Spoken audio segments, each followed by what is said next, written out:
Bonjour, nous arrivons au 3e dimanche de Pâques. Bientôt 15 jours que nous avons couru avec les 2 disciples vers le tombeau vide, que nous avons entendu que le disciple que Jésus aimait vit et crut, comme il était écrit dans l'Évangile.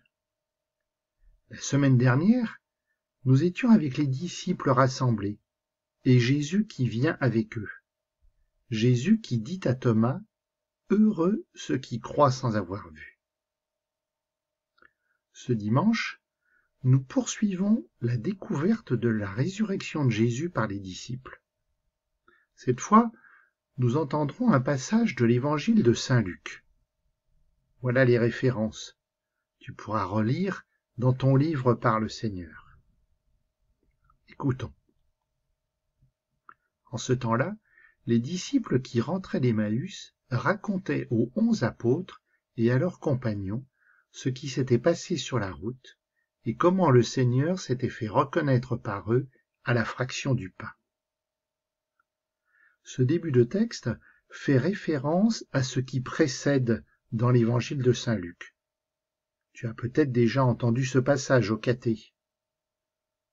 Saint Luc nous parle de 2 disciples qui sont sur la route d'Emmaüs, qui s'en vont tout découragés par la mort de Jésus. 2 disciples qui sont rejoints sur la route par Jésus, qui leur fait peu à peu ouvrir les yeux. Et ces 2 disciples qui finalement reconnaissent Jésus ressuscité lorsqu'il partage le repas, lorsqu'il refait les gestes de son dernier repas et la fraction du pain. La fraction du pain, c'est quelque chose qui va devenir très important pour les disciples et pour toutes les générations suivantes. Pendant longtemps, la fraction du pain, c'est ainsi que l'on va appeler ce que nous appelons maintenant la messe.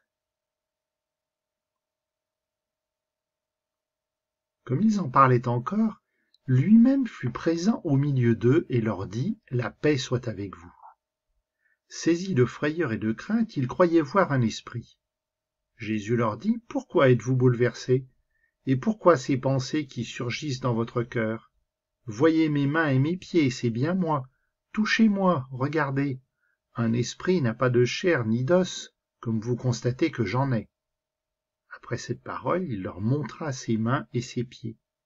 Dans leur joie, ils n'osaient pas encore y croire et restaient saisis d'étonnement. Jésus leur dit: « Avez-vous ici quelque chose à manger ? » Ils lui présentèrent une part de poisson grillé qu'il prit et mangea devant eux. Alors tu as entendu? La première parole de Jésus: « La paix soit avec vous ». C'est exactement ce que nous avons entendu dimanche dernier dans le passage de l'évangile de Saint Jean. 2 évangélistes qui transmettent tous les 2 la même parole de Jésus. C'est donc que cette parole est très importante. C'est la salutation de Jésus. La paix, c'est presque synonyme de résurrection. Et d'ailleurs, si tu te rappelles, plusieurs fois dans la messe, il est question de paix. Dès le début de la messe, c'est la première phrase que dit le prêtre: « La paix soit avec vous », la même phrase que Jésus. Et puis il y a aussi le geste de paix. Donnez-vous un geste de paix. Et puis la fraction du pain, quand nous chantons « Agneau de Dieu, donne-nous la paix ». Et la dernière parole du prêtre: « Allez dans la paix du Christ ». Alors tu vois, c'est difficile de croire à la résurrection. Après cette mort sur la croix qui a dû traumatiser les disciples, c'est tellement difficile que finalement, c'est plus facile pour eux de croire qu'ils ont affaire à un fantôme. Et du coup, Jésus doit insister. Il faut qu'ils se laissent toucher, il faut qu'ils mangent avec eux pour que les disciples finissent par croire à la résurrection. Un fantôme, ça ne se laisse pas toucher, c'est ce que dit Jésus, ça n'a ni chair ni os. Un fantôme, ça ne mange pas. Donc Jésus est bien là, c'est bien lui, avec un corps. Puis il leur déclara: « Voici les paroles que je vous ai dites quand j'étais encore avec vous. il faut que s'accomplisse tout ce qui a été écrit à mon sujet dans la loi de Moïse, les prophètes et les psaumes. Alors il ouvrit leur intelligence à la compréhension des Écritures. Il leur dit, ainsi est-il écrit que le Christ souffrirait, qu'il ressusciterait d'entre les morts le troisième jour, et que la conversion serait proclamée en son nom pour le pardon des péchés à toutes les nations, en commençant par Jérusalem. À vous d'en être les témoins.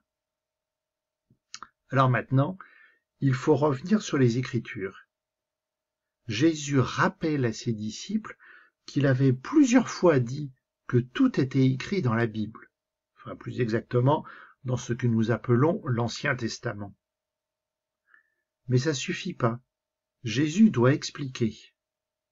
Finalement, il fait une séance de caté.